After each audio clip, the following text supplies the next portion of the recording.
Thank you very much, Chancellor Merz. We have only a few minutes for just a couple of questions, and I will use my role here to throw the first question at you. I'd like to ask a question about our relationship with Russia. The discussions which are currently being conducted with Russia about the future of Ukraine are being conducted essentially exclusively by our American friends. Your colleague Emmanuel Macron has recently expressed himself in favor of a direct European channel of communications with the Kremlin.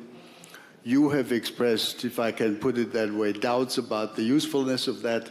But isn't it, when we think and we talk about European sovereignty, isn't it something that we should somehow try to manage better and not leave this only to our American friends?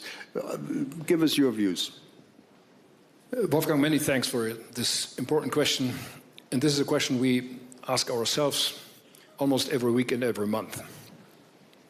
My first remark is that we are closely linked to those who are talking with the Russian side, be it the United States of America or be it Ukraine itself. We are well coordinated, and there is nothing which is not negotiated, at least talked about with both sides before. My second remark is the following. There was somebody from the European Union, a prime minister, who traveled to Moscow on his own. This is almost 2 years ago. He had no mandate. He went there. He achieved nothing.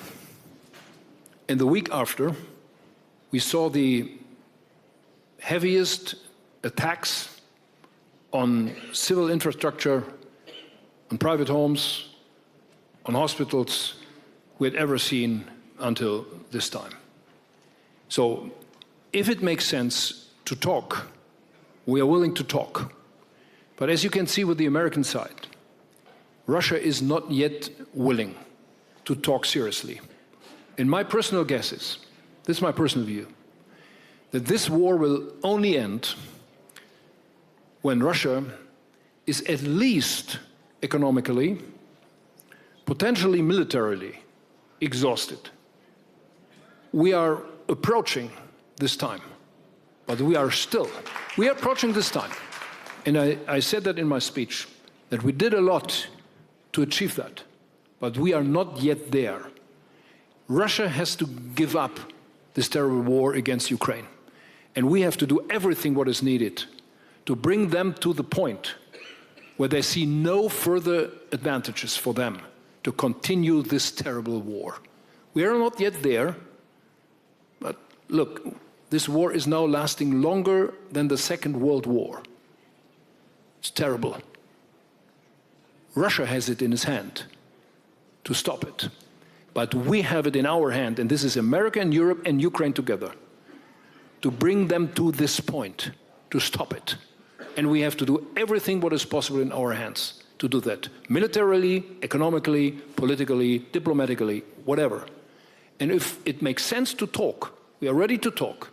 But they have to concede that they are really willing to talk about a ceasefire and then about a peace plan. Thank you.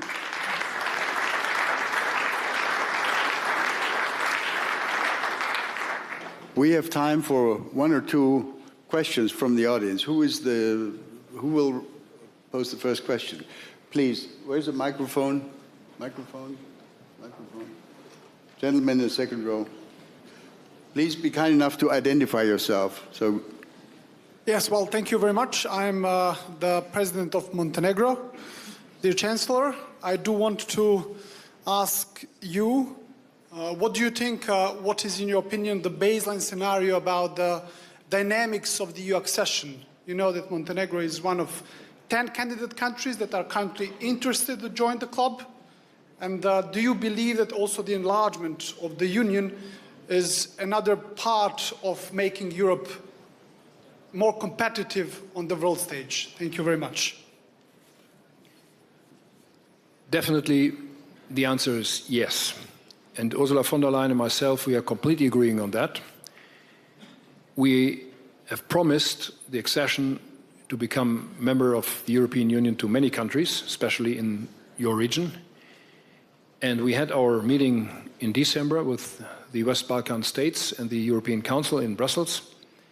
And frankly, I'm feeling more and more uncomfortable with our approach to your countries. We have to reopen a new strategy, how to bring these countries closer to the European Union. I don't want to lose you.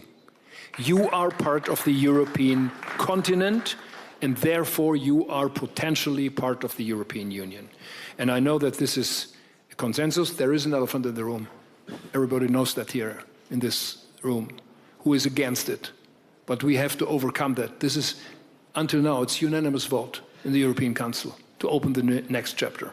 But we have to overcome that.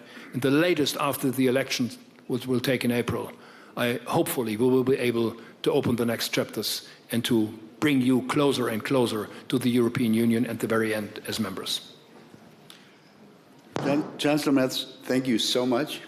I think you succeeded in setting the tone for the 62nd Munich Security Conference. Thank you very much. Let's give him a round of applause.